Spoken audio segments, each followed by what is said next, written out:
एक गांव में चुड़ैल आदमियों को उठाकर ले जाने लगी, जिससे गांव वालों ने घर से निकलना बंद कर दिया। उसके बाद से वह दूसरे गांव में चली गई ताकि वह और आदमियों को उठा सके। वहाँ पर एक सुंदर स्त्री का रूप लेकर वह डोसा बेचने लगी। डोसा ले लो डोसा, ताज़ा ताज़ा गरम गरम डोसा, डोसा ले लो डोसा। तरह वह गांव गांव जाकर डोसा बेचने लगी और एक जगह खड़े होकर बोलने लगी, डोसा ले लो डोसा, ताज़ा ताज़ा गरम गरम, अच्छा अच्छा डोसा ले लो डोसा। मेरे डोसे दुनिया के सबसे बेस्ट डोसे हैं, आके खा के देखो। एक बार खाओगे तो खाते रह जाओगे, एक बार खाओ और खाते रह जाओ। अरे वाह, हमारे गांव में भी डोसा वाला आने लग गई। अरे वाह, कितना अच्छा डोसा बेच रही है। चलो हम खा कर आते हैं। अभी खिलवाऊं डोसा? अभी तुम्हारे एक कान पे पड़ जाएगा, डोसा सारे खिल जाएंगे। नाराज क्यों होते हो भाग्यवान? चलो मैं तुम्हें इतना बढ़िया बढ़िया डोसा खिला के लाता हूँ, तुम्हें खा के मज़े आ जाएंगे। चलो, मुझे नहीं खाने डोसे, तुम ही खाओ जाके। मैं तो जा रही हूँ। खाओ अकेले जाके डोसा। नाराज क्यों होती हो? ठीक है, अगर तुम्हें नहीं जाना है तो हम तो जा रहे हैं भाई, हमें तो खाना है डोसा। इतना बढ़िया दिख रहा है और हमने तो आज से पहले कभी डोसा खाया भी नहीं है। तुम्हें बड़ा अच्छा लग रहा है डोसा। डोसे की प्लेट लगा दीजिए। आज से पहले आपको इस गांव में देखा नहीं है जी हमने पहले। आप क्या नई आई हैं इस गांव में? और एक प्लेट जी, हम नए आए हैं इस गांव में। हमारा पहले गांव में बहुत मशहूर था हमारा डोसा, इसलिए हम गाँव। बहन जी, आपका डोसा तो एकदम लाजवाब है, हमें तो खा के एकदम मज़ा ही आ गया। वाह, हम तो अगली बार फिर आएंगे। ये कहकर वह आदमी वहाँ से चला जाता है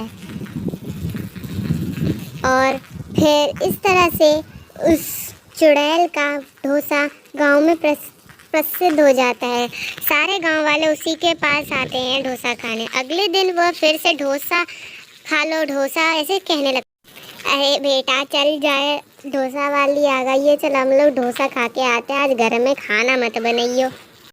मम्मी मैं तो नहीं जा रही हूँ खाना खाने, मैं तो घर में ही खा लूँगी। अरे को चलो, तुम भी चलो, हम लोग बाहर ही सब लोग खाना खाएंगे, डोसा खाएंगे, उसका बहुत अच्छा है, बहुत अच्छा है, यम्मी सा है, यम्मी। वो सब लोग डोसा खाने आ जाते हैं, लेकिन उसकी पत्नी नहीं आती है और कुछ देर बाद वो बेहोश हो जाता है, ज़ोर से हंसने लगती है। देखा, मेरा डोसा खा के बेहोश।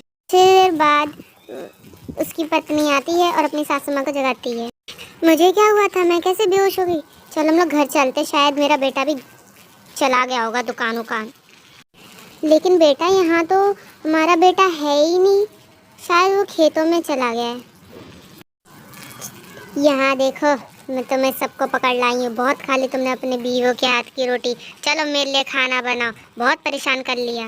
माफ़ कर दो, हमें जाने दो, हमें अपने घर जाना है, प्लीज़ हमें माफ़ कर दो, हमें अपने घर जाना है, प्लीज़ हमें जाने दो।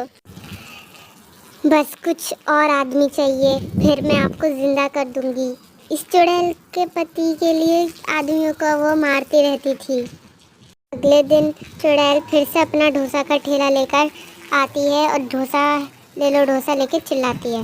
लेकिन इस बार सीमा ने उसको चुड़ैल बदलते हुए रूप में उसको देख लिया था। तो सास बहू जाके सेठ से बात करती है कि वो डोसा वाली एक चुड़ैल है।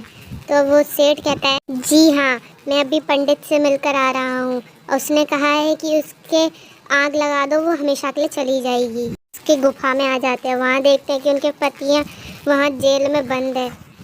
माँ मुझे बचा लो यहाँ से, ये चुड़ैल हमें मार डालेगी, माँ हमें बचा लो, ये हमें खा जाएगी, ये हमें मार देगी।